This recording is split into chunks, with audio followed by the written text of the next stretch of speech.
Hey everyone, Michael Einbinder Schatz here from sunny Southern California, where I have been for the West Coast premiere of a documentary that I'm in called Cybercrime. It was the other night. It was a fantastic event. Stay tuned for more details. We'll be having a Philadelphia area premiere on September 11th. Details to follow. Welcome to another episode of Tales from the Dark Web.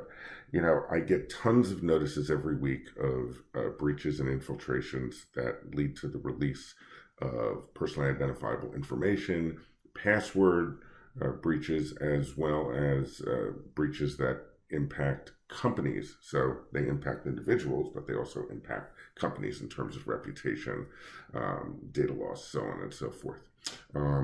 And really, what I want to do with these is just pick one out to keep it simple and help educate everyone out there who's watching these on how they can be impacted and just how much is going on out there. So the one that I found that intrigued me was a company called Wyzant. I don't know how many of you have heard of Wyzant, but they are a company that provides online tutoring services. Basically, what they do is they match tutors with students online.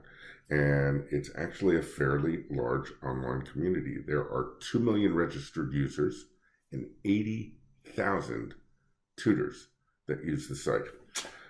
So they reported a breach where apparently a database was compromised due to some security flaw that has since been patched. Now, when I read of these things, it just never fails to amaze me, because that means that the security flaw existed and was only known about was only resolved after the breach. Oftentimes, these systems that are lacking in critical patches, the breaches could have been avoided. And in this case, that's what it appears to be. What was stolen from the single database that was accessed? Well, personally identifiable information of the users. Not necessarily all 2 million users, because the number has not been reported, but some users. So again, how many? Who knows at this point? What was stolen? Personally identifiable information, which could include names, addresses, all kinds of information. It could include socials, so on and so forth.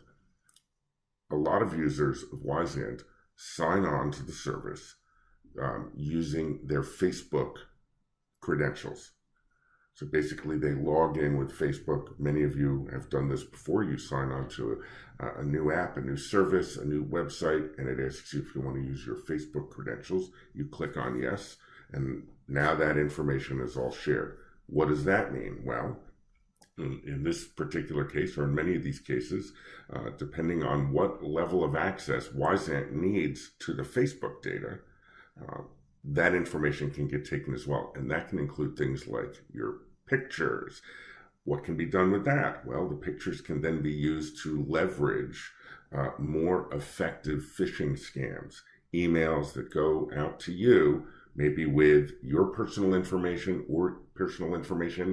and a picture, or just a picture, which leads you to trust the source more, to then get hooked in, phished, to provide more information, which could include things like banking information, credit cards. The list goes on and on. So in any case, I don't have a piece of paper here today to do my ASMR, but I haven't shaved in a couple of days, so you got a little of that action going. I hope you found this helpful. Please remember that Cybercrime premiere, September 11th. You can also click below or to the right or left, I don't remember what sign it's on, to find out more about our dark web service and also Spotlight ID, which protects individuals. Dark web monitoring is a must for any business. We can talk more about that. Click to find out. I hope you have a fantastic day.